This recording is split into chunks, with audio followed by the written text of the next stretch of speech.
The accounts I've received of Australia and the next world are not particularly encouraging. This world is good enough for me, Cousin Cecily. Yes, but are you good enough for it? I'm afraid I'm not that. That's why I want you to reform me. You might make that your mission if you don't mind, Cousin Cecily. I'm afraid I have no time this afternoon. Well, would you mind my reforming myself this afternoon? It is rather quixotic of you, but I think you should try. I will. I feel better already. You are looking a little worse. That is because I'm hungry. How thoughtless of me. I should have remembered that when one is going to lead an entirely new life, one requires regular and wholesome meals. Won't you come in? Thank you. Might I have a buttonhole first? I never have any appetite unless I have a buttonhole first. A Marshall meal? No, I'd sooner have a pink rose. Why? Because you are like a pink rose, Cousin Cecily. I don't think it can be right for you to talk to me like that. Miss Prism never says such things to me. Then Miss Prism is a short-sighted old lady.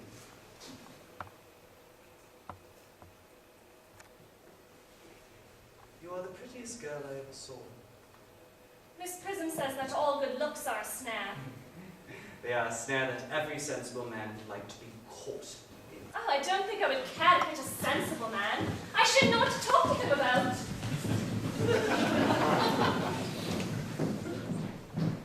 You are too much known, dear Dr. You should get married. A misanthrope I can understand. A woman through. Never. Believe me, I do not deserve so neologistic a phrase. The precept, as well as the practice of the primitive church, was distinctly against matrimony. That is obviously the reason why the primitive church has not lasted up to the present day. And you don't seem to realize, dear doctor, that by persistently remaining single, a man converts into a permanent public temptation. Men should be more careful. This very celibacy leads weaker vessels astray. But is a man not equally attractive when married? No married man is ever attractive. Except to his wife. And often I've been told not even to her. That depends on the intellectual sympathies of the woman. Maturity can always be relied upon. Bodies can be trusted. Young women are green. So horticulturally. My metaphor was drawn from fruits. But where is Cecily?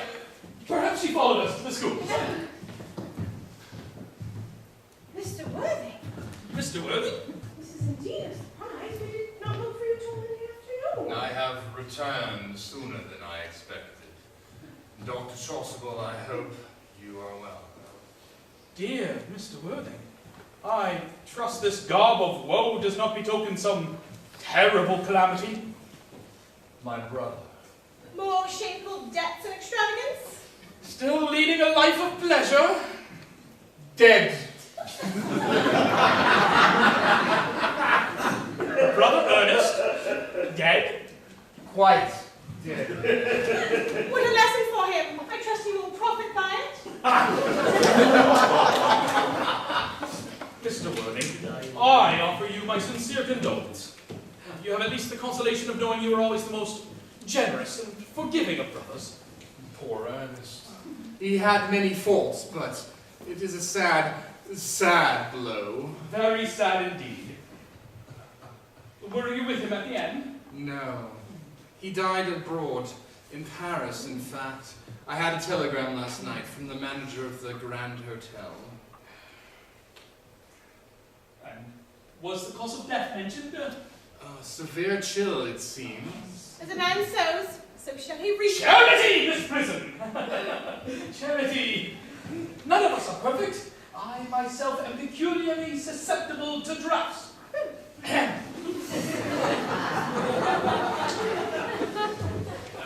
Will the internment take place here? No. Oh.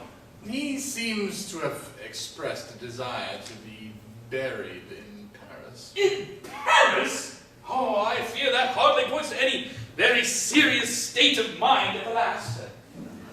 You would no doubt wish me to make some slight allusion to this tragic domestic affliction next Sunday? My sermon on the meaning of the manna in the wilderness can be adapted to almost any occasion, joyful or, as in the present case, distressing. I've preached it at harvest celebrations, christenings, confirmations, on days of humiliation, and festal days. The last time I delivered it was in the cathedral, as a charity sermon on behalf of the Society for the Prevention of Discontent amongst the uproars. The bishop, who was present, was much struck by some of the analogies I drew. Ah, that reminds me. You mentioned christening, I think, Dr. Choswell. I suppose you know how to christen all right. I mean, of course, you are continually christening, aren't you? It is, I regret to say, one of the rector's most constant duties in this parish. I've often spoken to the poor classes on the subject, but they don't seem to know what thrift is. But, Mr. Worthing, was there any particular infant in whom you are interested?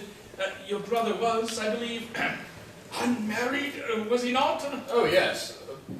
People live entirely for pleasure, and usually are. But it is not for any child, dear doctor. I am very fond of children. No. The fact is, I would like to be christened myself this afternoon, if you have nothing better to do. But surely, Mr. Worthing, you have already been christened. I don't remember anything about it. Have you any grave doubts on the subject? I certainly intend to have. Of course, I don't know if the thing would bother you in any way, or if you think I'm a little too old now. Not at all! Not at all! The sprinkling, and indeed the immersion of adults, is a perfectly canonical practice. Immersion? You need have no apprehension. Sprinkling is all that is required, or I think advisable. Our weather is so changeable. At what hour would you wish the ceremony performed, Mr. Worthing? Oh, I might trot around about 5, if that would suit you. Perfectly. I have 2 similar ceremonies to perform at that time. A case of twins that occurred on an outlying cottage on your own estate. Poor Jenkins the carpenter. A most hard-working man. I don't see much fun in being christened along with other babies. It would be childish. Would 5:30 do? Admirably. And now, Mr. Worthing, I will not intrude any longer into a house of sorrow. I would merely beg you not to be bowed down too much by grief. What seem to us to be bitter trials are often blessings in disguise. This seems to me a blessing of an extremely obvious kind. Uncle Jack! Oh, I am pleased to see you back. But what horrid clothes you got on. Do go and change them. Cecily! My child! What is the matter, Uncle Jack? Do look happy. You look as if you had toothache. And I've got such a surprise for you. Who do you think is in the dining room? Your brother!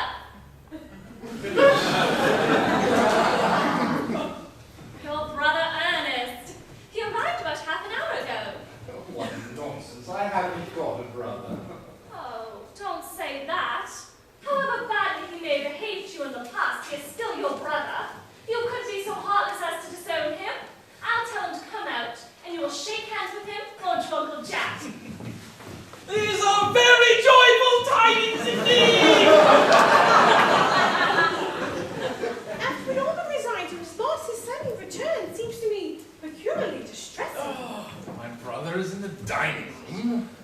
I don't know what it all means. I think it is perfectly absurd.